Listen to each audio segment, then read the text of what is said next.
늦은 저녁 비가 부슬부슬 내리던 그날 밤의 일을 은수는 평생 잊을 수 없을 것입니다. 재민이 연구소에서 퇴근하며 마지막으로 보낸 문자는 늦어서 미안해. 집에 가서 이야기할 게 있어였죠. 그 문자를 받고 은수는 따뜻한 저녁을 준비하며 남편을 기다렸는데 시간이 흘러도 재민은 돌아오지 않았습니다. 평소 같으면 8시 반이면 집에 도착했을 텐데 9시가 넘어도 연락이 없어서 은수는 점점 불안해졌어요. 밤 11시경 경찰서에서 온 전화가 은수의 세상을 송두리째 바꿔놓았어요. 부인께서 이재민 씨 가족분이시죠? 교통사고가 발생했는데 목소리 떨리는 경찰관의 설명에 따르면 재민의 차량이 산길에서 의문의 승용차에 추돌당한 후 절벽 아래로 추락했다고 했습니다. 차량은 현장에서 완전히 소실됐고 폭발과 함께 타버린 잔해만 남았다는 거였어요. 은수는 전화기를 떨어뜨릴 뻔했죠. 그럴 리 없어요. 우리 남편은 조심스럽게 운전하는 사람이에요. 하지만 현실은 냉혹했습니다. 현장 수습 과정에서 재민의 시신은 끝내 발견되지 않았죠.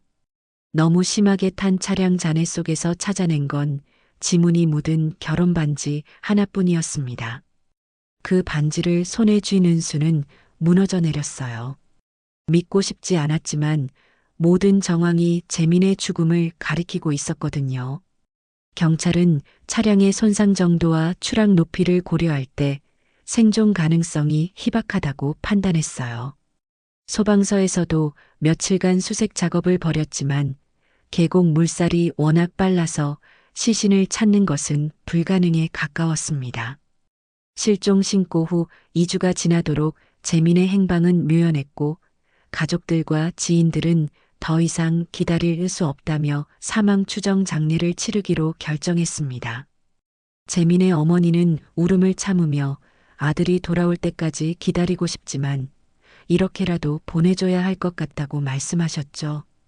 장례식장은 재민을 아끼던 동료들과 친구들로 가득 찼고 은수는 영정사진 속 남편의 환한 미소를 바라보며 현실을 받아들여야 했어요. 조문객들은 좋은 사람이 너무 일찍 떠났다며 안타까워했고 재민의 연구소 동료들은 그이만큼 성실하고 진실한 연구자는 없었다고 입을 모았습니다. 그렇게 1년의 시간이 흘렀습니다.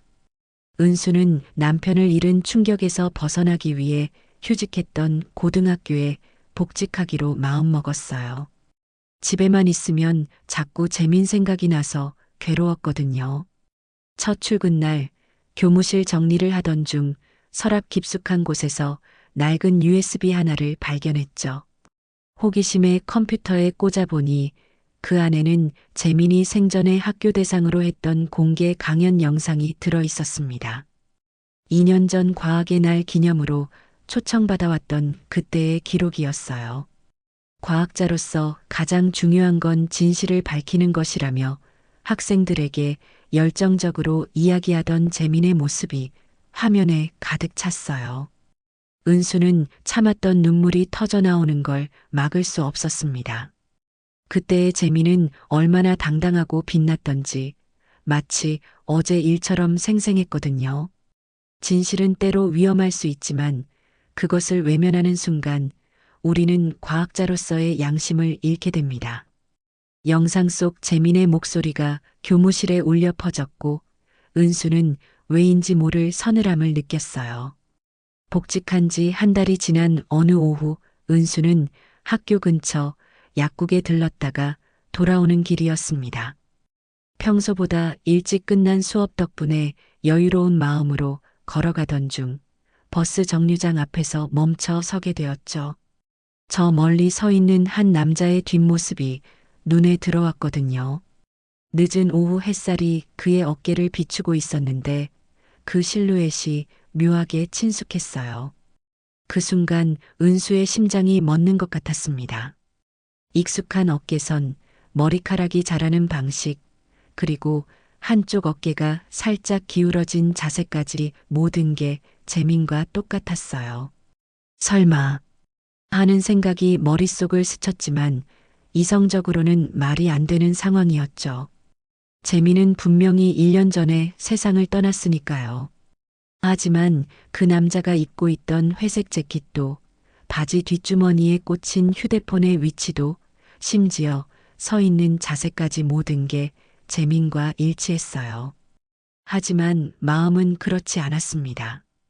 은수는 무의식 중에 그 남자를 향해 걸음을 옮기고 있었어요. 재민? 떨리는 목소리로 부르는 순간 그 남자가 고개를 돌리는 듯 했습니다.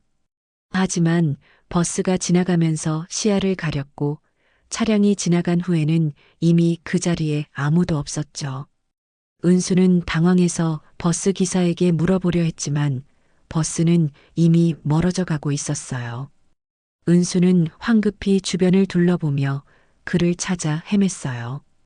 골목 안쪽까지 뛰어가 보았지만 그 남자는 마치 신기루처럼 사라져 버렸습니다. 내가 잘못 본 거야.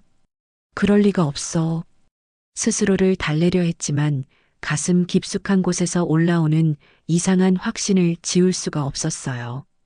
주변 상점들을 돌며 혹시 그런 사람을 봤는지 물어보기도 했지만 모두들 고개를 저었습니다. 어떤 할머니는 요즘 스트레스가 많으신가 보네요라며 걱정스러운 표정을 지었어요. 그날 밤 은수는 잠들지 못하고 뒤척였습니다. 낮에 본 그 뒷모습이 계속 머릿속에 맴돌았거든요. 혹시 정말 재민이었을까요? 아니면 그리움이 만들어낸 착각이었을까요? 시계가 밤 12시를 가리킬 때쯤 갑자기 전화벨이 울렸어요. 이런 늦은 시간에 누가 전화를 걸까 싶어 깜짝 놀랐죠. 혹시 학교에서 급한 일이 생긴 건 아닐까 걱정하며 침대에서 일어났어요. 발신자 표시에는 아무것도 나타나지 않았습니다. 누군지 알 수 없는 전화를 받는 게 꺼려졌지만 왠지 모를 예감에 수화기를 들었죠. 그 순간 들려온 목소리에 은수는 온몸이 얼어붙었습니다. 심장이 터질 것 같았고 손가락 끝까지 전율이 흘렀어요. 은수야, 나야. 그 목소리는 분명히 재민의 것이었어요. 하지만 어딘가 쉰 듯하고 조심스러웠습니다. 은수는 말문이 막혀 아무 말도 할 수 없었죠. 꿈속에서도 수없이 들었던 그 목소리가 정말로 전화기 너머에서 들려오고 있었거든요. 미안해. 정말 미안해. 아직 살아있어. 전화는 그것으로 끊어졌습니다. 은수는 한참 동안 수화기를 놓지 못했어요. 꿈인지 현실인지 분간할 수 없는 상황이었거든요. 재민이 정말 살아있다는 건가요? 그렇다면 지난 1년 동안 은수는 무엇을 위해 슬퍼했던 걸까요? 손이 너무 떨려서 물 한 잔도 제대로 마실 수 없었고 새벽까지 잠 한숨 못 이뤘어요. 그 전화 이후 사흘 동안 은수는 제대로 잠을 이루지 못했습니다. 수업 중에도 멍하니 창밖만 바라보며 그날 밤의 목소리를 되새겼죠. 정말 재민의 목소리가 맞았을까요? 아니면 그리움이 만들어낸 환청이었을까요? 확신과 의심 사이에서 흔들리던 은수에게 넷째 날 저녁 또 다른 연락이 왔어요. 학생들도 은수의 이상한 기색을 눈치챘는지 선생님, 괜찮으세요? 라고 걱정스럽게 물어보곤 했습니다. 이번에는 문자였습니다. 내일 오후 5시 시립도서관 뒤편 공원에서 만나자. 혼자 와. 마이너스 재민 짧은 문장이었지만 은수는 그것이 진짜 재민에게서 온 메시지라는 걸 직감적으로 알 수 있었어요. 재민만이 알 수 있는 그들만의 약속 장소였거든요. 그곳은 둘이 처음 만난 장소이기도 했고 프로포즈를 받았던 의미 있는 곳이었습니다. 은수는 문자를 읽고 또 읽으며 떨리는 마음을 진정시키려 했어요. 다음 날 오후 은수는 떨리는 마음으로 약속 장소로 향했습니다. 공원 벤치에 앉아 기다리던 중 저 멀리서 천천히 걸어오는 남자의 모습이 보였어요. 야구 모자를 깊숙이 눌러 쓰고 마스크로 얼굴을 가렸지만 그 걸음걸이와 체형은 분명히 재민이었습니다. 은수의 심장은 미친 듯이 뛰었고 다리에 힘이 빠져서 일어설 수도 없었어요. 정말 꿈이 아니었구나 하는 생각에 눈물이 터져 나올 것 같았습니다. 은수야. 재민이 벤치 옆에 서서 조심스럽게 불렀어요. 은수는 눈물이 쏟아지는 걸 막을 수 없었죠. 정말, 정말 당신이에요? 떨리는 손으로 재민의 얼굴을 만지려 했지만 재민은 한 발짝 물러섰습니다. 주변을 경계하는 듯한 그의 모습이 예전과는 달랐어요. 마치 누군가에게 쫓기고 있는 사람 같았습니다. 미안해.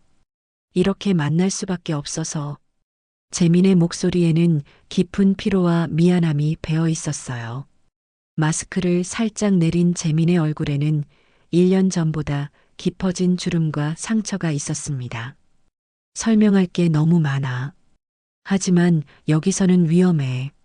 재민은 계속 주변을 살피며 불안해했고 은수는 그런 남편의 모습이 낯설기만 했어요. 재민은 은수를 인근 카페 구석진 자리로 데려갔습니다. 그리고 지난 1년간 숨겨왔던 진실을 털어놓기 시작했죠. 내가 참여했던 신약 개발 프로젝트에서 문제를 발견했어. 동호제약과 함께 진행하던 일인데 임상시험 과정에서 심각한 부작용을 발견했지. 재민의 목소리는 조심스러웠지만 단호했어요. 은수는 재민이 그 프로젝트에 얼마나 열정을 쏟고 있었는지 기억했습니다. 밤늦게까지 연구 자료를 검토하던 모습, 새로운 발견에 기뻐하던 모습들이 떠올랐어요.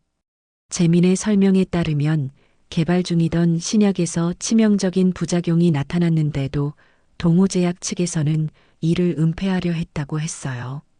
조성훈이라는 전 차관과 이상민이라는 회사 임원이 결탁해서 데이터를 조작하고 있었어. 나는 그걸 내부 고발하려고 했고 재민의 얼굴이 어두워졌습니다. 그들은 나를 제거하려 했어. 사고로 위장해서. 그래서 사고가? 은수가 떨리는 목소리로 물었습니다. 모든 게 믿어지지 않았지만 재민의 진지한 표정을 보니 농담이 아니라는 걸 알 수 있었어요. 재민이 고개를 끄덕였어요. 사고가 아니라 살인 미수였지. 다행히 차량에서 빠져나올 수 있었고 의식을 잃고 쓰러진 나를 마을 주민이 발견해서 구해줬어. 그 후 시민단체 활동가인 이정우의 도움으로 신분을 숨기고 지내고 있었지. 재민은 그날 밤의 상황을 자세히 설명했습니다. 추돌 직전 상대 차량의 번호판이 가려져 있었다는 것, 의도적으로 절벽 쪽으로 밀어붙였다는 것, 그리고 간신히 탈출한 후 폭발음을 들었다는 것까지. 정우는 이전부터 동호제약과 정부 관료들 사이의 유착관계를 의심해왔던 사람이었다고 했습니다. 재민과 만난 후 함께 은폐된 진실을 추적해왔다는 거였어요. 하지만 아직 결정적인 증거가 부족해. 그래서 더 시간이 필요한 거야. 재민의 표정이 심각해졌습니다. 은수야, 당신도 위험할 수 있어. 이들은 자신들의 비밀을 지키기 위해서라면 무엇이든 할 사람들이야. 은수는 복잡한 감정에 휩싸였습니다. 남편이 살아있다는 기쁨과 동시에 그가 위험에 처해 있다는 두려움이 몰려왔거든요. 그럼 이제 어떻게 해야 하죠? 재민의 손을 꼭 잡으며 물었어요. 1년 만에 다시 느끼는 남편의 온기가 모든 게 현실임을 알려주고 있었습니다. 은수는 재민과 헤어진 후 집으로 돌아와서도 마음이 복잡했습니다. 남편이 살아있다는 기쁨보다는 그가 처한 위험한 상황이 더 걱정되었어요. 재민은 당분간 연락을 자제하자고 했지만 은수는 혼자서 무엇인가 도움이 될 만한 일을 찾고 싶었습니다. 그래서 재민의 방을 정리하며 혹시 단서가 될 만한 것이 없을까 뒤져보기 시작했죠. 옷장 정리를 하던 중 재민이 즐겨 입던 정장 주머니에서 작은 수첩을 발견했어요. 펼쳐보니 재민의 필체로 빼곡히 적힌 메모들이 있었습니다. 대부분은 연구 관련 내용이었지만 유독 눈에 띄는 부분이 있었어요. 동호제약 마이너스 조성훈 마이너스 이상민 연결고리 확인 필요라는 메모와 함께 물음표가 여러 개 그려져 있었거든요. 은수는 가슴이 뛰기 시작했습니다. 이게 재민이 말했던 그 사람들인가요? 더 자세히 살펴보니 수첩 뒷면에 노트북 마이너스 중요 파일들 백업해둠이라는 메모가 있었어요. 은수는 재민의 개인 노트북을 찾아 켰습니다.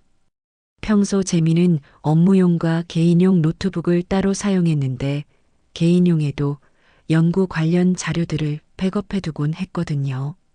다행히 재민은 은수에게 비밀번호를 알려준 적이 있어서 접근할 수 있었어요. 결혼기념일과 은수 생일을 조합한 숫자였죠. 비밀번호를 입력하자 노트북이 열렸고 은수는 바탕화면에서 보관함이라는 폴더를 발견했어요. 그 안에는 각종 문서 파일들과 사진들이 들어 있었습니다. 스캔한 문서들을 하나씩 열어보던 중 눈에 띄는 파일을 발견했죠.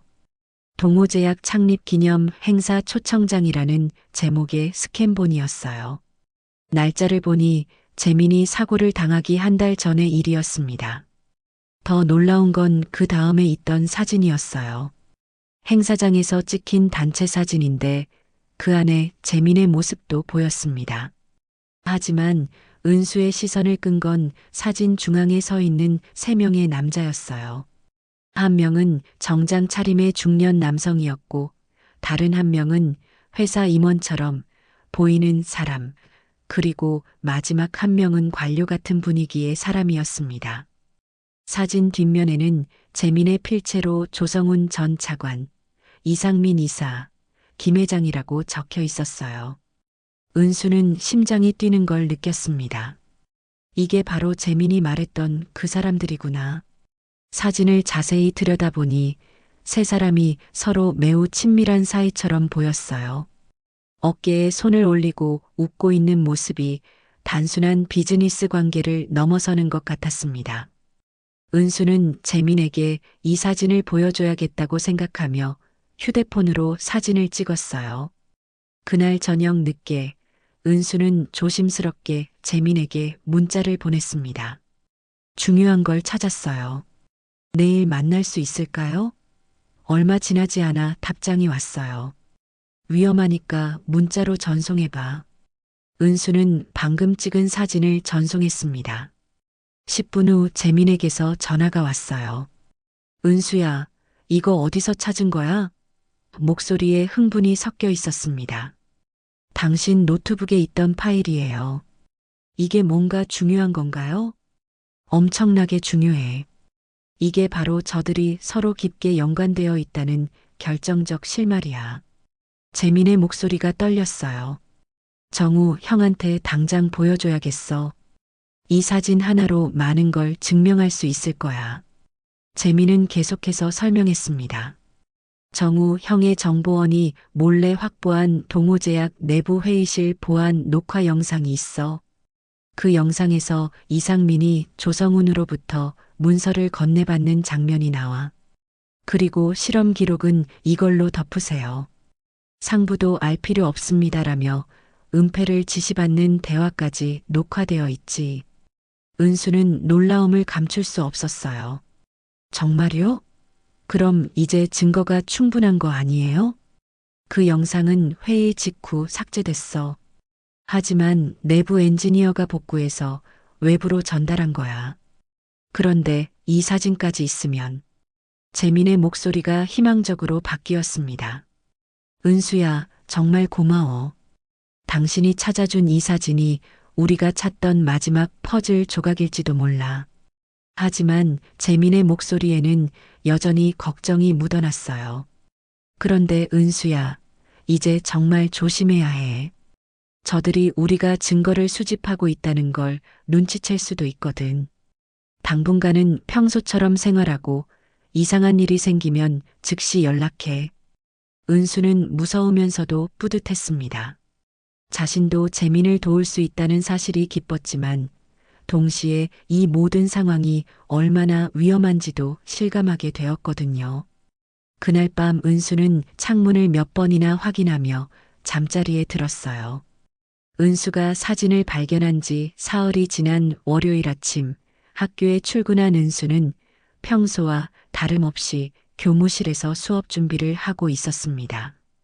첫 교시가 시작되기 전 우편함을 확인하던 중 발신인이 적혀 있지 않은 흰 봉투 하나를 발견했어요. 은수는 처음에는 학부모나 학생이 보낸 편지려니 생각하며 무심코 뜯어봤습니다. 하지만 봉투 안에서 나온 내용을 보고 은수는 온몸이 얼어붙었어요. 당신 남편은 죽은 거예요. 그만 잊고 사세요. 애까지 위험하게 만들지 마세요.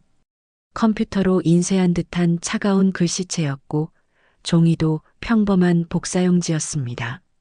하지만 그 내용은 은수의 심장을 얼어붙게 만들기에 충분했죠.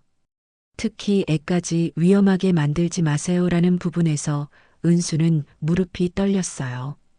은수에게는 아직 아이가 없었지만 협박자들이 미래의 가능성까지 언급한 것인지 아니면 은수 자체를 위협하는 표현인지 알 수 없었어요. 어쨌든 누군가가 은수의 일거수일투족을 지켜보고 있다는 사실이 섬뜩했습니다. 손이 너무 떨려서 편지를 제대로 잡고 있을 수도 없었고 교실로 향하는 발걸음도 휘청거렸어요. 수업 시간 내내 은수는 집중할 수 없었습니다.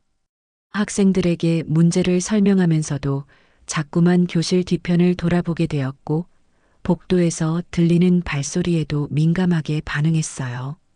점심시간이 되자 은수는 더 이상 견딜 수 없어서 교무실을 나와 화장실에서 재민에게 전화를 걸었습니다. 재민아, 협박 편지를 받았어. 떨리는 목소리로 말하자 재민은 즉시 긴장했어요. 뭐라고 적혀 있었어? 은수가 편지 내용을 그대로 전해주자 재민은 한동안 말이 없었습니다. 은수야, 지금 당장 경찰서에 신고해. 그리고 오늘은 집에 혼자 있지 마. 경찰서에서는 은수의 신고를 접수받았지만 별다른 도움이 되지 않았어요. 편지에 지문이나 특별한 흔적이 있는지 확인해 보겠지만 이런 익명의 협박 편지는 추적이 쉽지 않다는 게 경찰의 답변이었습니다. 담당 형사는 혹시 최근에 누군가와 갈등이 있었거나 이상한 사람을 본 적이 있느냐고 물었지만 은수는 재민의 상황을 말할 수 없어서 모르겠다고 답할 수밖에 없었어요. 집으로 돌아오는 길에 은수는 계속 뒤를 돌아보며 걸었습니다. 평소 같으면 15분이면 도착할 거리였는데 그날은 30분이 넘게 걸렸어요.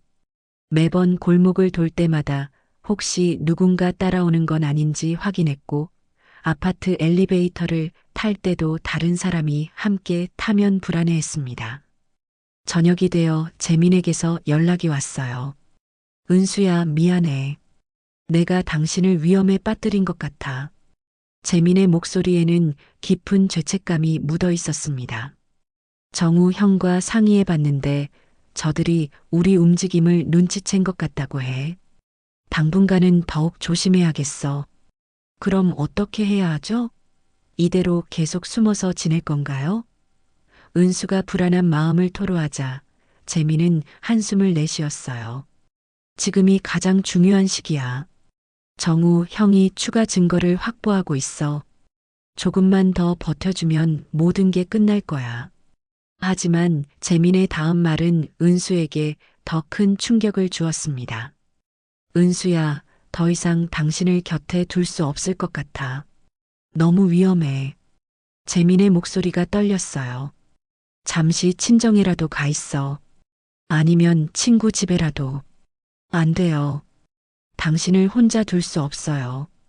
은수가 강하게 반대했지만 재민의 의지는 확고했어요. 은수야, 제발 내 말을 들어줘. 당신에게 무슨 일이라도 생긴다면 나는. 재민의 목소리가 끊어졌습니다. 그날 밤 은수는 잠들지 못했어요.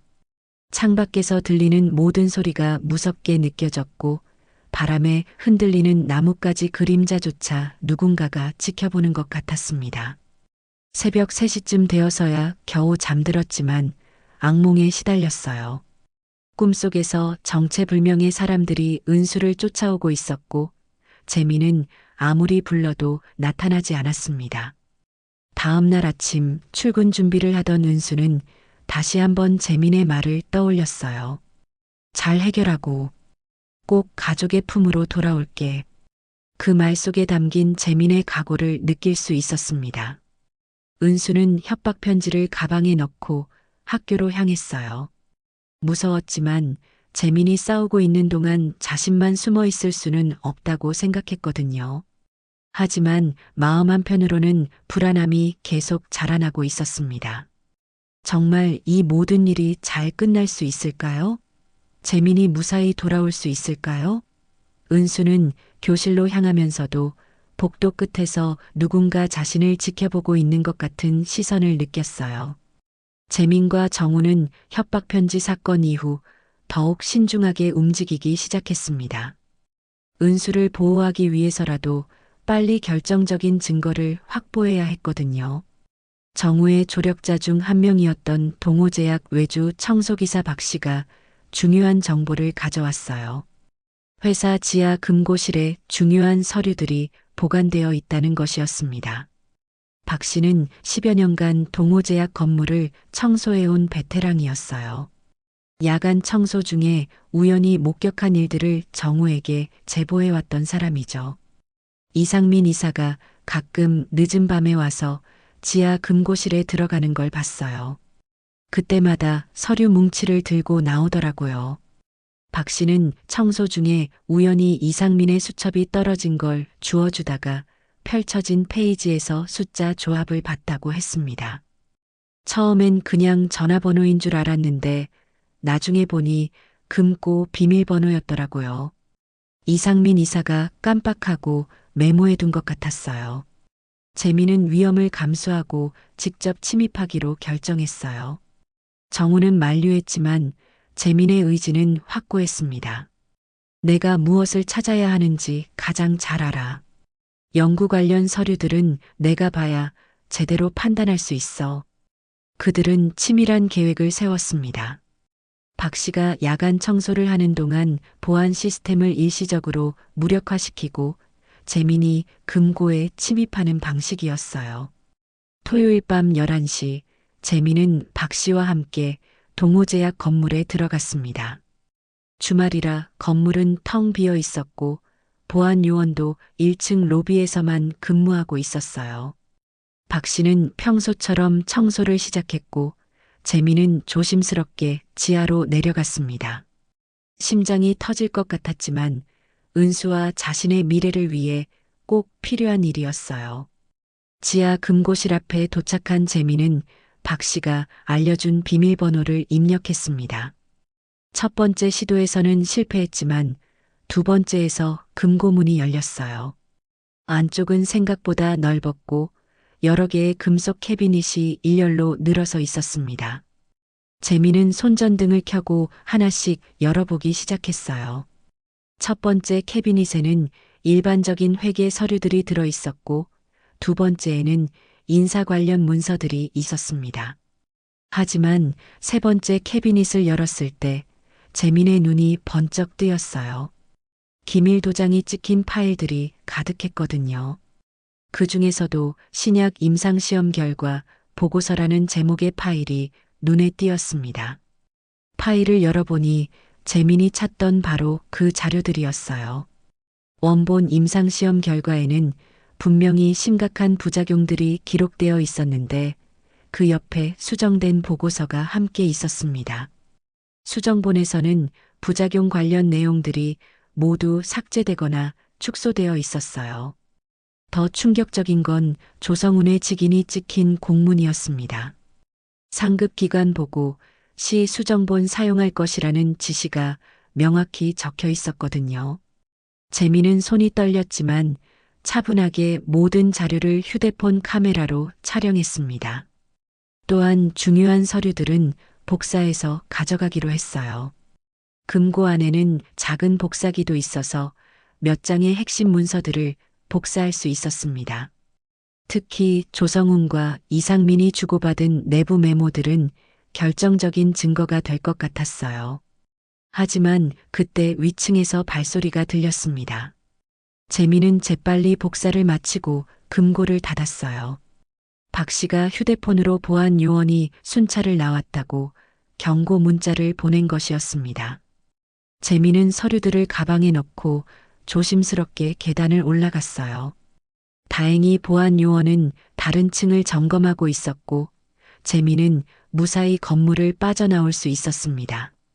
다음 날 아침 재민은 정우와 함께 확보한 자료들을 정리했어요. 이제 충분해. 정우가 만족스러운 표정으로 말했습니다. 이 자료들과 우리가 가진 다른 증거들을 합치면 조성훈과 이상민을 완전히 무너뜨릴 수 있어. 재민은 즉시 언론사와 국회 보건복지위원회에 동시 제보를 하기로 결정했어요. 한 곳에만 제보하면 압력에 의해 묻힐 수도 있지만 여러 곳에 동시에 제보하면 완전히 은폐하기는 어려울 거라고 판단했습니다. 정우의 기자, 친구를 통해 주요 일간지와 방송사의 자료를 전달했고 국회의원실에도 익명으로 제보했어요. 그리고 나흘 후 예상했던 일이 벌어졌습니다. 동호제약에 대한 감사가 시작되었고 이상민은 내부 감사 과정에서 전자기기 보안법 위반 혐의로 체포되었어요. 회사 기밀을 외부로 유출했다는 혐의였지만 실제로는 은폐 행위가 드러나는 것을 막기 위한 조치였습니다. 하지만 이미 때는 늦었어요. 언론에서는 연일 동호제약의 비리를 보도하기 시작했고 정부 내부에서도 수사에 착수한다는 발표가 나왔습니다. 재민은 은수에게 조심스럽게 연락했어요. 곧 끝날 거야. 조금만 더 기다려줘.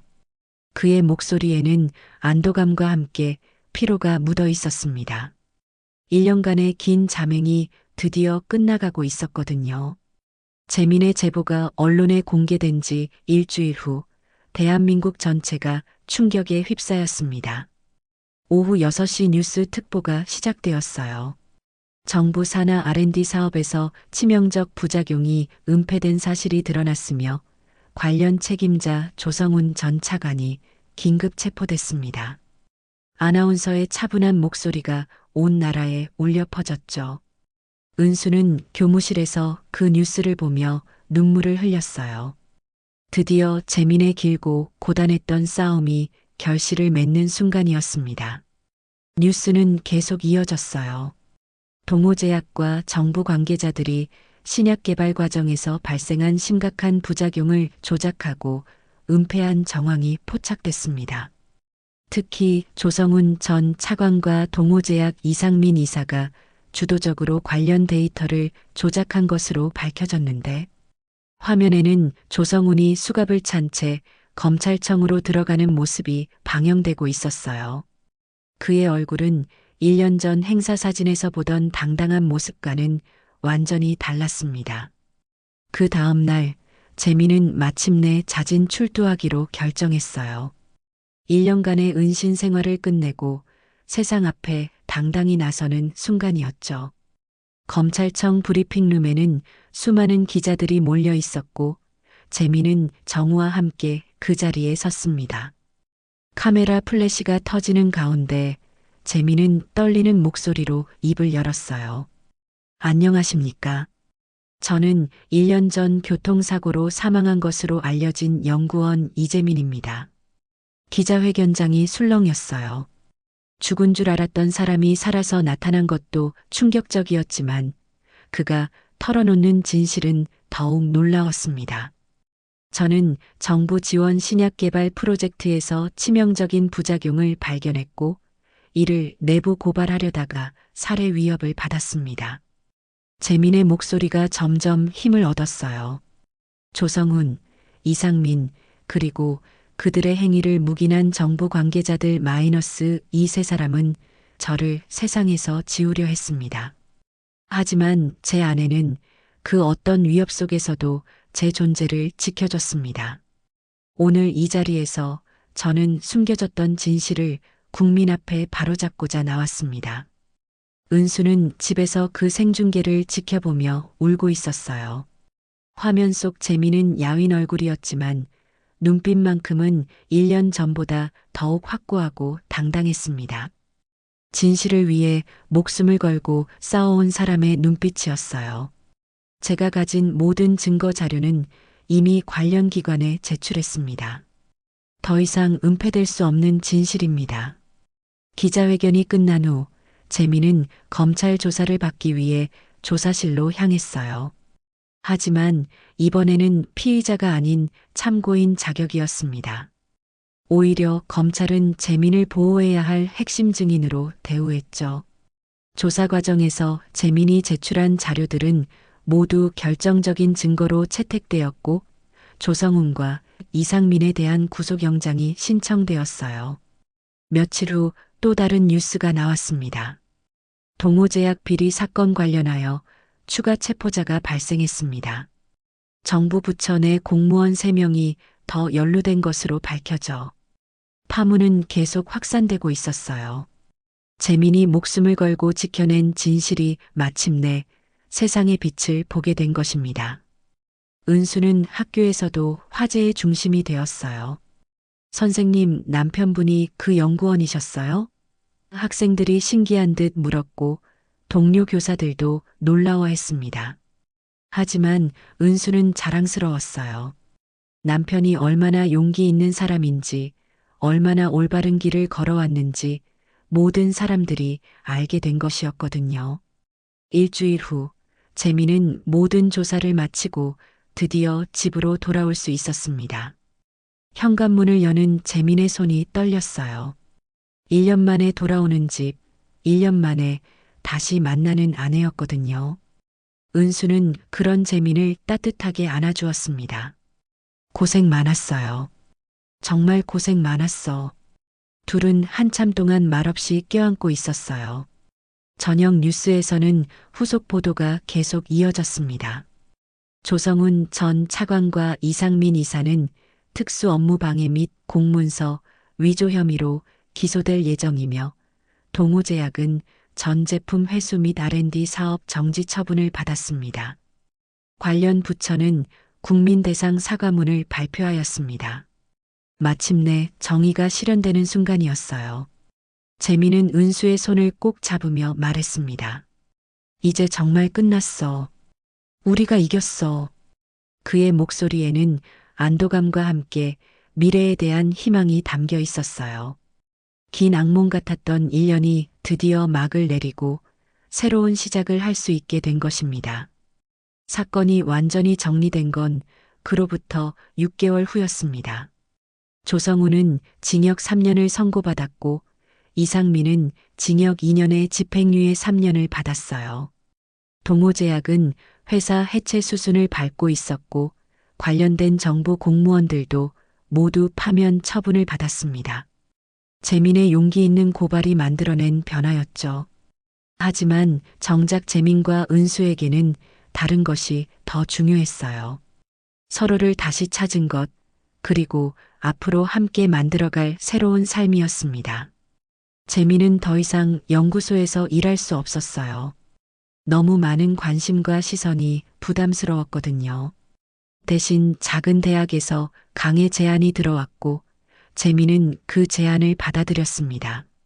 이제는 후배들에게 진짜 과학자의 길이 무엇인지 가르쳐주고 싶어. 재민의 눈빛에는 새로운 목표에 대한 열정이 담겨 있었어요. 은수도 그런 재민을 보며 마음이 따뜻해졌습니다. 두 사람은 서울을 떠나기로 결정했어요. 너무 많은 일들이 일어났던 곳에서 벗어나 새로운 시작을 하고 싶었거든요. 재민이 강의를 맡게 된 대학이 있는 작은 해안 도시로 이사를 준비했습니다. 짐을 정리하면서 은수는 그 USB를 다시 발견했어요. 재민의 강연이 담긴 그 영상 말이죠. 이것도 가져갈까요? 은수가 물어보자 재민이 웃으며 고개를 끄덕였습니다. 그때의 나를 기억하기 위해서 가져가자. 이사 짐을 실은 트럭이 떠나던 날, 두 사람은 마지막으로 그들이 처음 만났던 공원을 찾았어요. 재민이 첫 번째로 은수에게 나타났던 그곳, 시립도서관 뒤편 공원이었습니다. 벤치에 나란히 앉아 석양을 바라보며 재민이 말했어요. 1년 전 여기서 당신을 만났을 때 정말 죽는 줄 알았어. 당신이 얼마나 힘들었을지 생각하니까. 이제 그런 생각하지 마요. 은수가 재민의 손을 꼭 잡았습니다. 우리 모두 살아남았잖아요. 그것만으로도 기적이에요. 두 사람은 그렇게 잠시 조용히 앉아 있었어요. 1년간의 긴 터널을 지나 다시 만난 이 순간이 얼마나 소중한지 느끼고 있었거든요. 새로운 도시에 정착한 후 재민과 은수는 작은 바닷가 마을에서 조용한 삶을 시작했습니다. 재민은 대학에서 생명과학을 가르쳤고 은수는 지역 고등학교에서 새로운 학생들을 만났어요. 서울에서의 복잡한 생활과는 달리 이곳에서의 하루하루는 평온했습니다.